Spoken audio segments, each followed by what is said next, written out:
The 5-6 lesson is going to cover radical expressions and some of the operations and simplifying involved with radicals. Now there's a couple of different ways to go at these problems, so I may show you, two different methods. Use whatever method is easiest for you. So concept summary is that a radical expression is in simplified form. We're always going to be talking about simplest form, good math grammar, when the following conditions are met. When the index n is as small as possible, the radicand contains no factors other than 1 that are nth powers of an integer or polynomial. The radicand contains no fractions and no radicals appear in the denominator. That sounds like a lot of gobbledygook, but really it's talking about take it down to simplest form. So kind of like, for example, if you have the fraction 3/15, you guys know that can be reduced to 1/5. Radicals are the same way. We need to simplify them. We need to do the operations that we can. So a couple of things to keep in mind. There are 2 rules really that we're going to use. There's a radical rule that says if I have the square root of a product, I can take, and this is any root, I can take the root of each piece separately, and then I have the rule that says the nth root of a to the m is really the same thing as a to the m over n power. So those 2 things together are going to be the 2 rules we're going to use to simplify these. So when I look at this first problem here, I really see this. I see the square root of each piece. Now, in order to simplify a square root, remember that squaring and taking the square root are opposite operations. We undo squaring by taking the square root. So when we're simplifying it, we're looking for perfect squares. So the square root of 25 is 5. Now we can think about a to the 4. Since that's an even one, I'm going to think about a to the 4 over 2. I'm going to use this property right here. And a to the 4 over 2 is a squared. Now b to the 9th is weird because that's odd. So I might think about this as b to the 8th times b. That's still 9 of them, because remember there's a 1 here.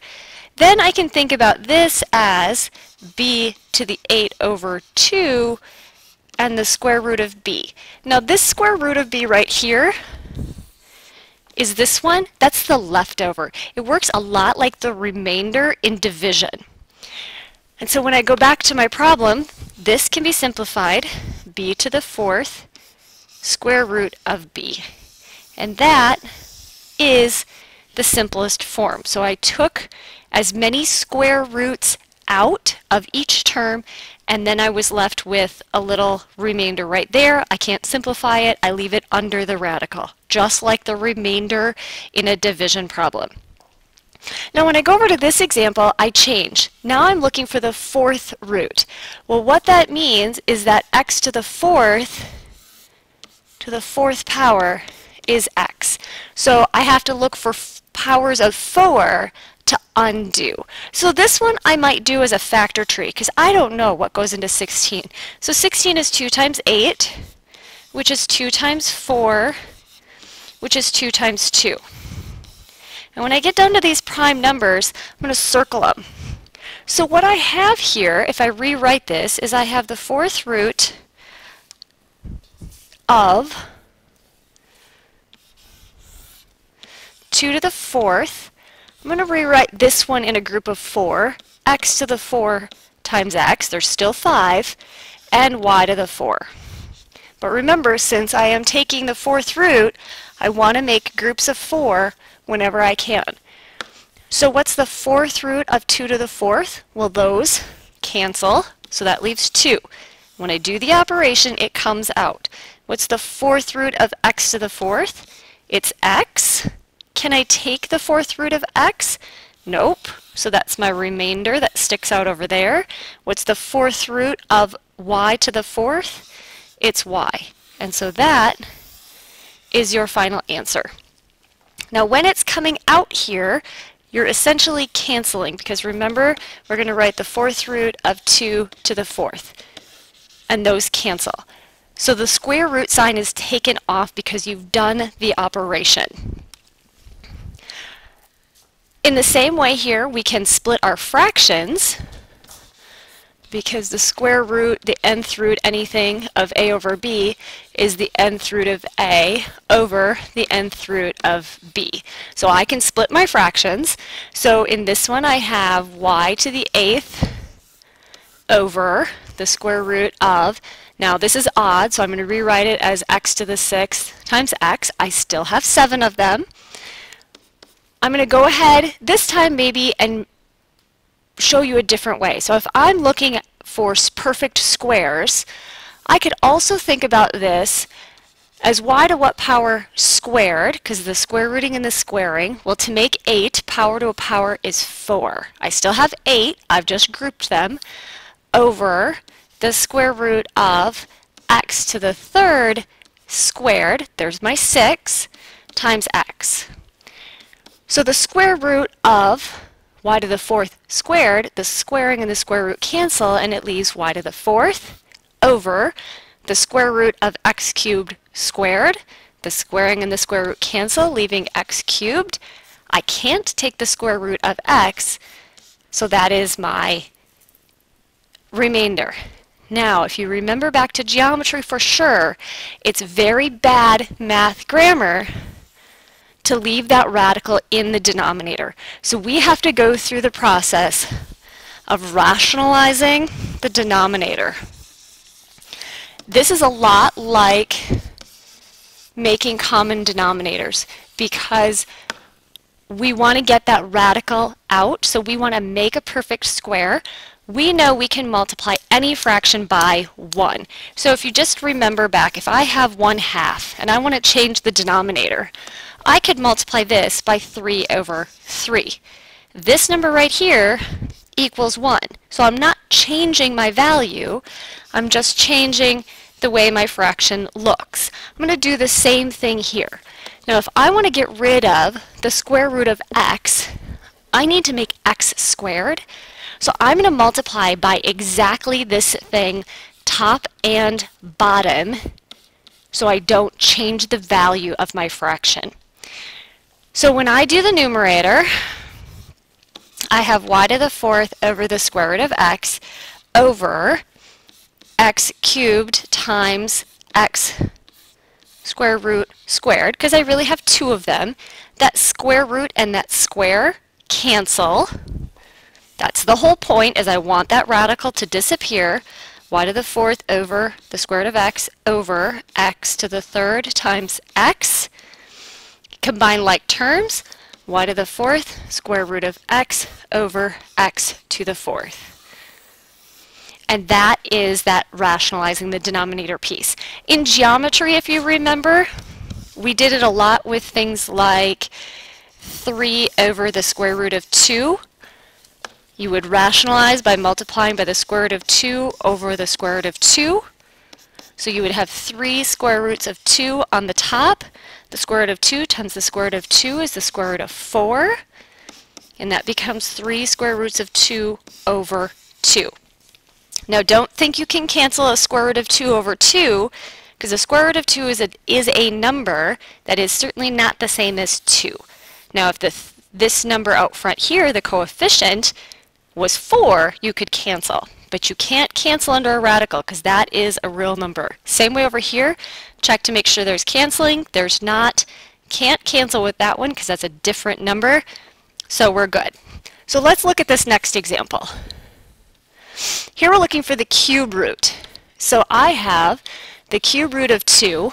I can't do anything with that. I have the cube root of 3 squared times x. So I'm just going to write 9 as 3 times 3. Now I need groups of 3. I need a cube in order to take the cube root of it. So what I'm going to have to do is I'm going to have to figure out, what do I need to multiply top and bottom by to make 3 3's and 3 x's. So if I have 2, I need 1 more. I have 1 x, so I need 2 more. And I'm going to combine these. So I have 3 cube roots of 2 times 3 cube roots of 3x squared all over 3 cube roots of, if I have 2 here, I have 1 here, so I have 3. I have 1 here and 2 on the other side, I have 3. Now just like we had that rule that would let us split radicals, we can recombine them when the index number is the same. You can't combine a square and a cube. That's different, but a cube and a cube you can combine under multiplication. So what we're going to do is we're going to go ahead and combine our numerator. So I have the cube root of, and it's multiplication, 2 times 3, which is 6x squared. There are no perfect cubes in that, so that is done. The cube root of 3 cubed is 3. The cube root of x cubed is x. And that is your final answer. This is just continuing to do exactly what I just did. So I'm going to factor and kind of recombine because these are cube roots and I want to get them all under one radical and see if I have those powers to 3. So the 5 stays out front. 100 is really 10 squared. So I have 10 squared a squared, then bring this one down, times 10 times a. If I regroup this, 5 cube roots of 10 cubed a cubed, now I can simplify. I have 5. When things come out, it's multiplication. The cube root of 10 cubed is 10. The cube root of a cubed is a. So my answer is 50a. Over here, I'm going to factor and combine things. If there's no number up here, we're talking about the square root. So I'm looking for perfect squares. So I'm going to write this as 3 times 2. I'm going to think about perfect squares and even roots because even roots are divisible by 2. So to combine this, I have 2 times a times b squared times 3 times 2 times a cubed times b squared. I'm going to regroup this. So I have 2 squared times 3. I have a times a cubed, which is a to the 4th. B squared times b squared is b to the 4th. So I can take the square root of 2 squared, which is 2. The square root of 3, I can't do. Now, variables to powers are easiest to think about. Get your little thinking cloud. Fractional. Remember the power over the index. A to the 4 halves is a squared. B to the 4 halves is b squared. And so those both come out front. And this is your answer. You could also, if you wanted, at this point, think about, I'll rewrite this step, the square root of 2 squared times 3 times a squared times a squared times b squared times b squared. Break it up into those perfect squares. Then you follow the same thing. The square root of 2 squared is 2. Can't do the square root of 3, so that stays here. Square root of a squared is a. Square root of a squared is a. Square root of b squared is b. Square root of b squared is b. Clean this up. 2a squared b squared square root of 3. So you end up in the same place.